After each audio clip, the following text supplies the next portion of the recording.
Welcome to Chasing Epiphanies, when knowledge is power and the pursuit of wisdom is celebrated for its own sake. My name is Marco, and in preparation for this video, I watched 120 Booktube Newbie tags. For those who don't know, the Booktube Newbie tag involves making a video where you answer 10 questions to introduce yourself and your relationship with books. Now, what possessed me to do this?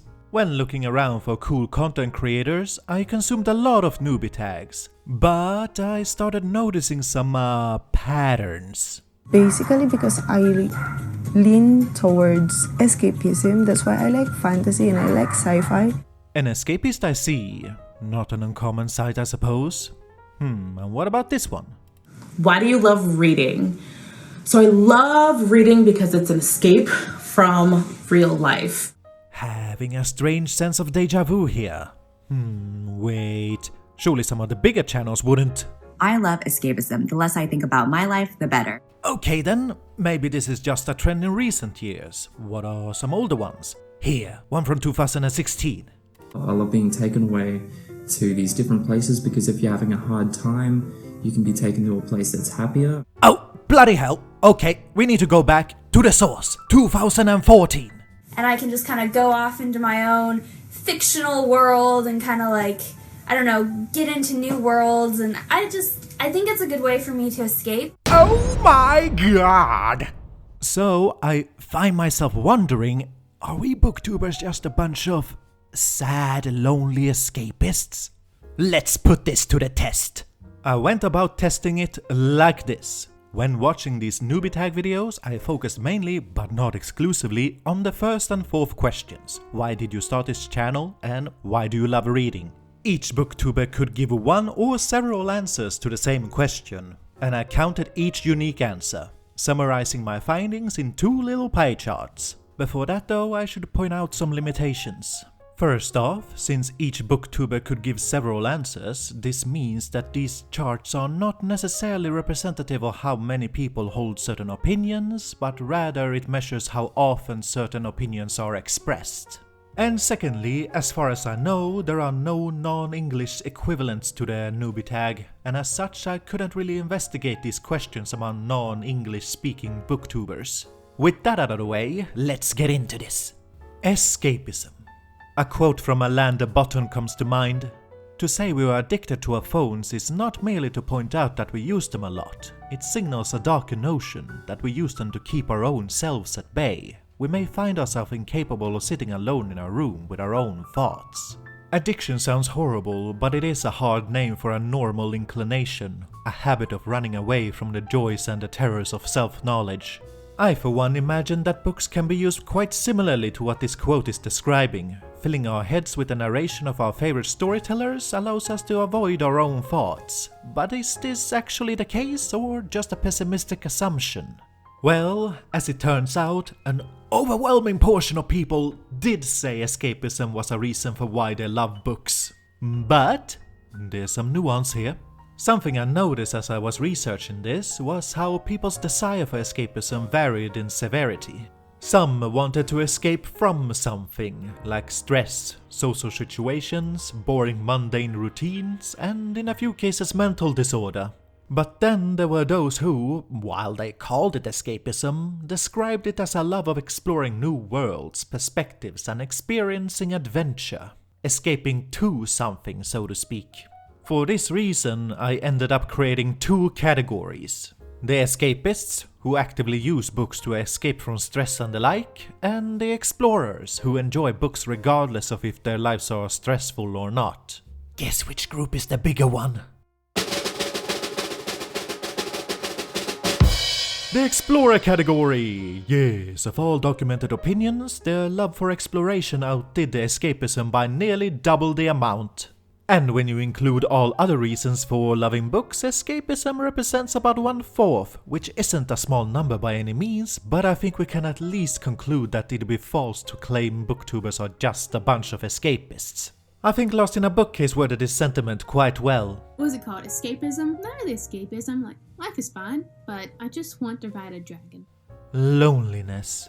To be clear, while I use the word lonely, this isn't an attempt to point at people's personal lives and claim they have no friends or loved ones. I'm looking at if people have someone to talk to about books specifically.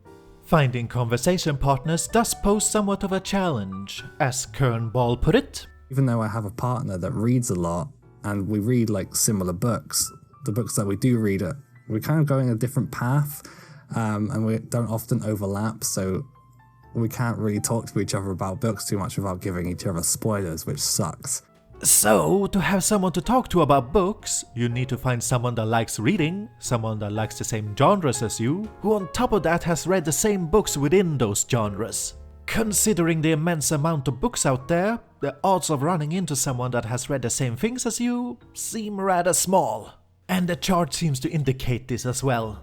The top 2 reasons for why people created a channel is either because they literally had no one to talk to about books, or they wish to connect with the community, implying that at the very least they didn't have enough people to talk to.